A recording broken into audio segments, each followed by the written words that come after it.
एक बार फिर से स्वागत है आप सभी का हमारे YouTube चैनल गूगल बाबा स्टोरीज में, जिसमें आज सच्चाई और संघर्ष की कहानी सुनाते हैं। बहुत समय पहले की बात है। एक छोटे से गांव में एक साधारण सा लड़का रहता था जिसका नाम अर्जुन था। अर्जुन का परिवार बेहद गरीब था, लेकिन उसमें एक अद्वितीय गुण था, ईमानदारी और सच्चाई। गरीबी ने अर्जुन के जीवन को सीमित कर दिया था, लेकिन उसके दिल में एक अडिग विश्वास था कि सत्य की राह कभी उसे विफल नहीं करेगी। उसके माता पिता ने उसे बचपन से ही सिखाया था कि दुनिया में सबसे बड़ी ताकत सच्चाई है, और जो इस मार्ग पर चलता है उसे जीवन में कभी हार का सामना नहीं करना पड़ता। अर्जुन के गांव के पास एक घना जंगल था, जहां गांव के लोग लकड़ी काटकर या शिकार करके अपनी आजीविका चलाते थे। अर्जुन भी अपने पिता के साथ जंगल में जाकर लकड़ी काटता और फिर उसे बेचकर जो थोड़ा बहुत पैसा मिलता उससे घर चलता।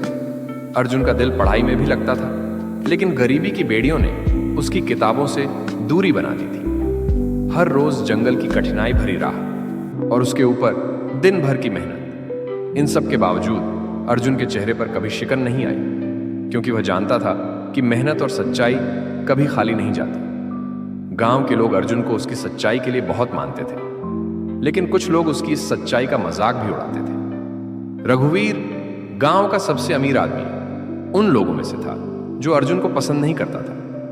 रघुवीर का मन हमेशा धूर्तता और छल कपट से भरा रहता था। वह चाहता था कि लोग उससे डरें और उसकी बातों पर आंख बंद करके विश्वास करें, लेकिन अर्जुन की ईमानदारी उसे हमेशा चुभती थी। अर्जुन ने कभी रघुवीर की बातों पर ध्यान नहीं दिया, लेकिन रघुवीर उसे नीचा दिखाने का हर मौका ढूंढता रहता। एक दिन अर्जुन और उसके पिता जंगल में लकड़ी काटने गए। उस दिन जंगल कुछ ज्यादा ही सुनसान लग रहा था और हवा में एक अजीब सी चुप्पी थी। अर्जुन के पिता की तबीयत अचानक बिगड़ गई। वह बहुत कमजोर हो गए और खड़े होने तक की हालत में नहीं थे। अर्जुन के दिल में डर समा गया। एक बेटे के लिए अपने पिता को इस हालत में देखना बेहद कष्टदायक था।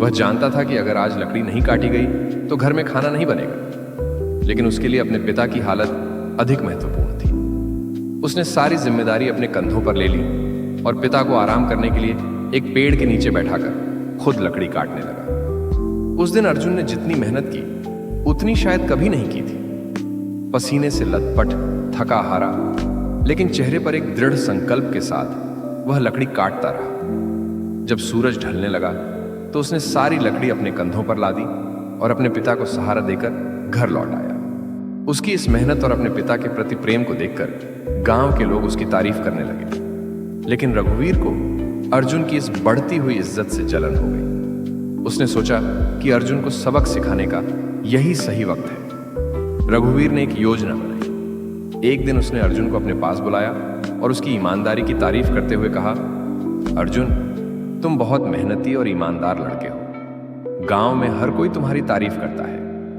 मैं तुम्हें एक खास काम देना चाहता हूं। अगर तुमने यह काम ठीक से कर दिया तो तुम्हें इनाम मिलेगा। अर्जुन को संदेह हुआ, लेकिन वह सच्चाई पर विश्वास करता था। उसने विनम्रता से कहा, कौन सा काम रघुवीर जी? रघुवीर ने अपनी धूर्त मुस्कान छुपाते हुए कहा, तुम्हें जंगल के सबसे गहरे हिस्से में जाना होगा और वहां से एक विशेष जड़ी बूटी लानी होगी। वह जड़ी बूटी बहुत कीमती है और तुम्हें इसे खोजकर मुझे लाना होगा। अगर तुम यह कर सके तो तुम्हें अच्छा इनाम मिलेगा। अर्जुन को कुछ अजीब लगा, लेकिन उसने यह काम स्वीकार कर लिया। अगले दिन सूरज निकलते ही अर्जुन जंगल की ओर चल पड़ा। जंगल बहुत घना था और रास्ता बेहद कठिन। अर्जुन का हर कदम जैसे एक नई चुनौती का सामना कर रहा था, पर उसका मन पूरी तरह दृढ़ था। उसने सोचा कि यह काम वह किसी भी हाल में पूरा करेगा। जैसे जैसे अर्जुन जंगल के गहरे हिस्से में पहुंचा, उसे एहसास हुआ कि काम जितना सोचा था उससे कहीं ज्यादा कठिन है, लेकिन उसने हार मानने से इनकार कर दिया। उसकी सच्चाई और कर्तव्य बोध उसे आगे बढ़ा रहे थे। चलते चलते उसने देखा कि एक आदमी घायल अवस्था में एक पेड़ के नीचे पड़ा है। उसके शरीर से खून बह रहा था और उसकी सांसें धीरे धीरे टूट रही थी। अर्जुन के दिल में अचानक एक द्वंद्व छिड़ गया। वह जानता था कि अगर वह जड़ी बूटी लेकर समय पर नहीं लौटा तो रघुवीर से मिलने वाला इनाम हाथ से निकल जाएगा, लेकिन दूसरी तरफ उसकी अंतरात्मा उसे झकझोर रही थी। क्या किसी की जान से बड़ा कोई इनाम हो सकता है? अर्जुन के सामने एक कठिन निर्णय था। उसने सोचा, अगर मैंने इस घायल व्यक्ति को नहीं बचाया तो मैं खुद को कभी माफ नहीं कर पाऊंगा। अर्जुन ने बिना देर किए उस व्यक्ति की मदद करने का निर्णय लिया। उसने उसे कंधे पर उठाया और गांव की ओर चल पड़ा। रास्ते में कई बार उसकी ताकत जवाब देने लगी, लेकिन वह रुका नहीं। अर्जुन का दिल कह रहा था कि मानवता से बड़ा कोई धर्म नहीं और सच्चाई से बड़ी कोई ताकत नहीं। गांव पहुंचने पर अर्जुन ने गांव के वैद्य को बुलाया और उस घायल व्यक्ति का इलाज कराया। कई दिनों तक उसका ध्यान रखा और उसे ठीक होने में मदद की।